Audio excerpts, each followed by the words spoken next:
밤사이 전남 남해안을 중심으로 많은 비가 내리고 있습니다. 아직 극한 호우가 쏟아진 곳은 없지만 내일까지 계속 비가 이어지면서 어느 때든 기습 호우가 쏟아질 수 있어 피해가 우려되는데요. 현재 날씨와 전망, 오재호 부경대 환경대기학과 명예교수 연결해서 자세히 알아보겠습니다. 교수님 나와 계시죠? 네, 네, 안녕하세요. 지금 네, 남부지방에 비가 많이 내리고 있습니다.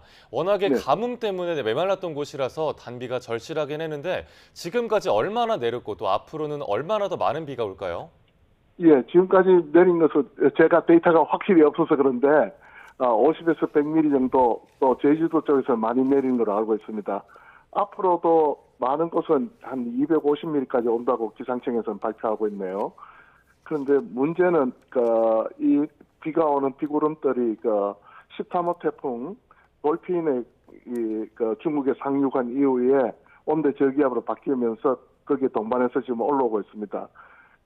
레이더 자료에서 본 것처럼 이 비구름대가 오는 곳곳에 우리가 집중호우가 일으킬 수 있는 우리가 정난울이라 그래서 네. 비구름들이 곳곳에 산재되어 있습니다. 다시 말씀드려서 비는 지금 현재 우리나라 전체를 덮고 있고 지금 현재는 남해안 쪽이지만은 곳곳에 동네 규모 그러니까 반경 한 5km에서 10km 정도 되는 곳곳에 붉은 점으로 표시되는 집중호우 구름들이 산재하고 있습니다. 그래서 그런 쪽에서는 비가 많이 내려서 피해가 날 수도 있는 그런 상황이 계속되고 있습니다. 예, 교수님 남부지방은 비가 내리기 전부터 이번 비가 가뭄 해소에 얼마나 도움이 될지 관심이 컸는데요. 예, 이번 비가 충분한 강수량을 채우는 데 도움은 됐을까요? 예, 이 정도 예측대로 오면 큰 도움은 되리라고 봅니다만 충분하지는 않아도 그래도 이제 우리가 남은 기간이 조금 더 남아 있고 또 우리가 벼농사 짓는 데서는 이 시기에 지나면 또 맑은 날씨가 돼야 잎사귀 또 여물고 예. 이런 된 시기가 있기 때문에 그 적절하게 비가 와줬으면 하고요. 당장 우리 생활용수라든가 이런 데는 그 공급에는 큰 도움이 되리라 보고 있습니다. 예.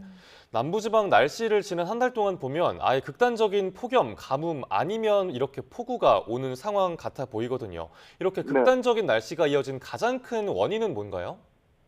많은 기후학자들이 최근에 이런 걸 갖다가 지구온난화의 일환으로 보고 있습니다. 폭염이 되면서 외국에서는 기후가 마치 말에 채찍질 하는 것 같다.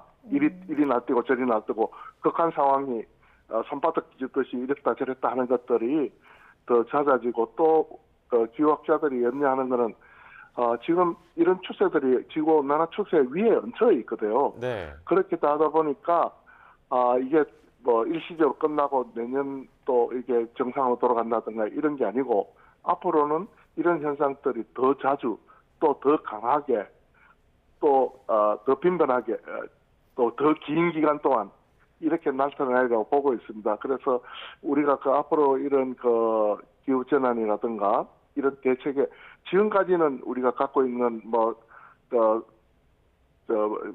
댐이라든가 저수지 가지고 충분했을 지역들도 예. 앞으로는 거기에 못 미칠 가능성이 많습니다. 그래서 전반적으로 우리 국가 차원에서 한번 기후전환에 대한 대비를 한번 점검해 볼 때가 아닌가 생각합니다.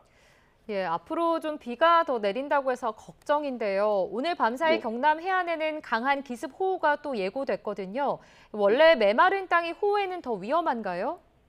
예, 땅이 메마르면 산에 나무들이 많이 있지만은 나무도 메말라 있습니다. 예. 그러니까 뿌리가 물을 갖다가 잡는 능력이 좀 저하돼 있죠.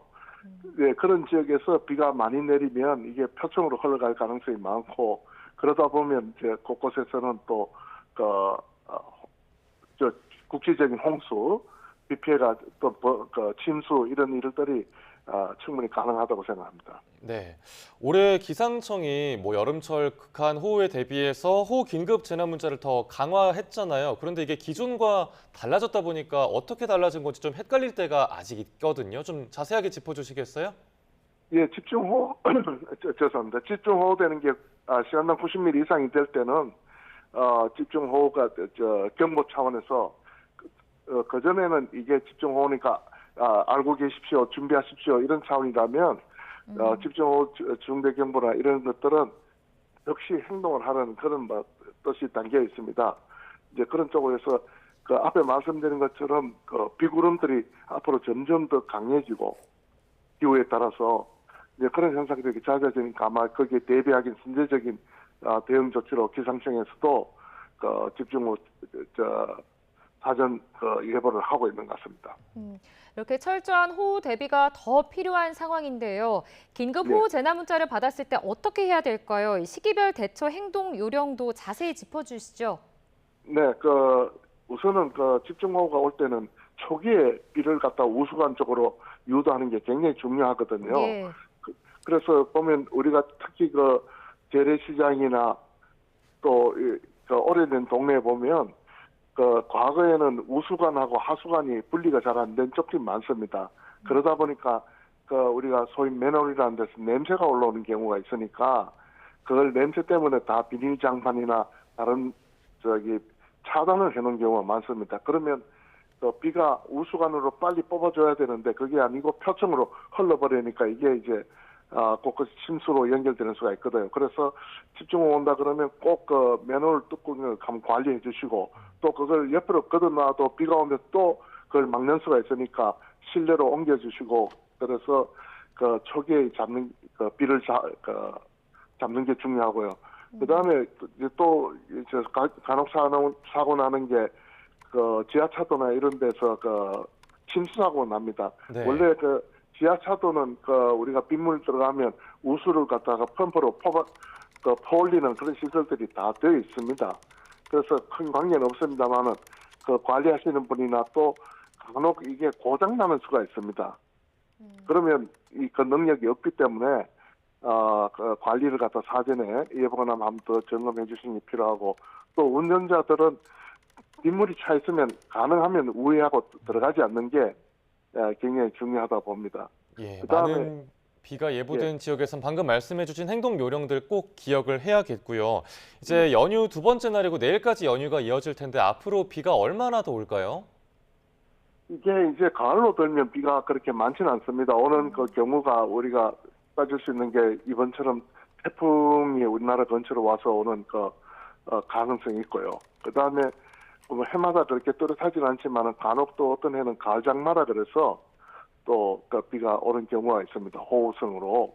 그래서 거기에 대한 것들이 전반적으로 날씨는 맑아지는 쪽으로 가지만은 그런 상황에 따라서는 집중호우가 올 수 있으니까 거기에 대한 경계를 늦추면 안 되고요. 그다음에 특히 기상청에서 단기예보가 그런 게 쭉 발표를 하고 있습니다. 그게 좀 귀를 기울여서 거기에 걸맞는 우리가 대응 행동을 하면 좋을 것 같습니다.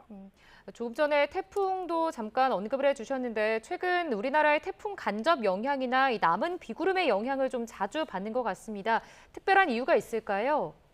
예, 이번에 받은 것도 우리가 그동안 이야기를 많이 했던 우리나라 폭염을 가져왔던 이중 고기압, 그래서 중국 남쪽에 티벳 고기압, 일본 남쪽에 북태평양 고기압이 거의 동서로 이렇게 가리면서 기압능을 갖다가 태풍이 뚫지를 못했습니다. 그러다 보니까 대개 저는 발생을 여러 태풍이 했지만 대개 습진을 해서 중국 대륙에 들어간 경우가 많습니다. 그래도 이번 경우처럼 중국에 들어간 이후에 온도 저기압으로 바뀌면서 이제 비구름을 몰고 우리나라에 온 경우도 있고요. 그런데 이번 비가 끝나고 되면 아마 앞에서 말씀드렸던 고압대는 그러니까 우리는 남쪽에 있던 고압대가 다시 복원될 가능성도 있습니다. 그래서 그렇게 되면 또 우리가 한번 또 폭염 이야기 또는 무더위 이야기를 갖다 할 수 있는 그런 상황이 되지 않을까 보고 있습니다. 비구름은 하여튼 앞으로 지금 발생이 되지 않았으니까 얼마나 많은 태풍이 우리나라 근처로 갈 것인가 하는 것들은 미리 짐작하기는 쉽지 않지만 그런 경우가 지금 태풍 시즌이 8월, 9월, 10월까지가 주요 태풍 발생 시즌이니까 아마 그때까지는 계속 관심을 가지고 감시를 해야 될 거로 보고 있습니다. 예, 알겠습니다. 시청자분들께서도 계속해서 실시간 기상 정보 보셔야겠습니다. 네, 지금까지 오재호 교수님과 함께 현재 날씨 상황과 전망까지 알아봤습니다. 말씀 고맙습니다. 네, 감사합니다.